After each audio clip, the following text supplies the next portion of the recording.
Life కి స్వాగతం. మీ ఆరోగ్య నేస్తం. ఇది కేవలం సమాచారంగా మాత్రమే భావించండి. ఈ సమాచారం ఆధారంగా ఆరోగ్య సమస్యలకు సంబంధించిన నిర్ణయాలు తీసుకోవద్దు. అందుకోసం వైద్య నిపుణులను సంప్రదించండి. బట్టతల వ్యవహారాలు ఈ మధ్య చూస్తున్నాం కదండి. ఒకప్పుడు మేబీ 10-15 ఇయర్స్కి ముందు ఎవరో పెళ్లికో వెళ్తే ఏ అంకుల్కో ఎవరికో ఒకరికి ఉండేది బట్టతలు వస్తే అంకుల్ అంటారు, ఇంకా మటాష్ అలా ఉండేది. 27 ఏళ్లకు అంకుల్ అయిపోతుంది. ఇప్పుడు 20sలోనే సర్జరీల దాకా వెళ్ళిపోతున్నారు. ఎందుకు వచ్చింది, ఇది ఎక్కడ వచ్చింది? నిద్ర దగ్గర మీరు ఒప్పుకుంటారా? ఈ విషయం కాస్త ఆలోచించండి. ఫుడ్ ఎటు మనం దెబ్బ తీసుకున్నాంలేండి, ఫుడ్ గురించి ఇంకా చెప్పక్కర్లేదు. ఎవరు ఒప్పుకోవడానికి ఇష్టపడరు. ఒకప్పుడు అసలు టీవీలు లేవు, లైట్లు లేవు, ఏమీ లేవు. సాయంత్రం 7 గంటలకల్లా నిద్రపోయేవాళ్ళు. బట్టతలలు కూడా తక్కువ ఉన్నాయి అప్పుడు. ఇష్టపడట్లేదు.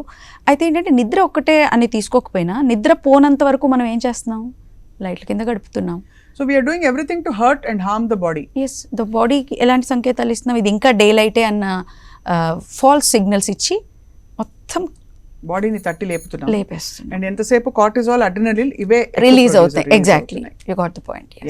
So we need to release other hormones, other chemicals. Yes. Called serotonin, called maybe dopamine also. Yes. Dopamine kuda chinna day time లో యాక్టివ్ గా ఉండడానికి ఇవి హెల్ప్ అవుతాయి, డోపమిన్ లాంటివి. సో బేసికలీ మీరు అన్నది ఒక లైఫ్ స్టైల్ లెవెల్లో ఇవన్నీ సర్దుకోవాలి. ఇది కేవలం సమాచారంగా మాత్రమే భావించండి. ఈ సమాచారం ఆధారంగా ఆరోగ్య సమస్యలకు సంబంధించిన నిర్ణయాలు తీసుకోవద్దు. అందుకోసం వైద్య నిపుణులను సంప్రదించండి.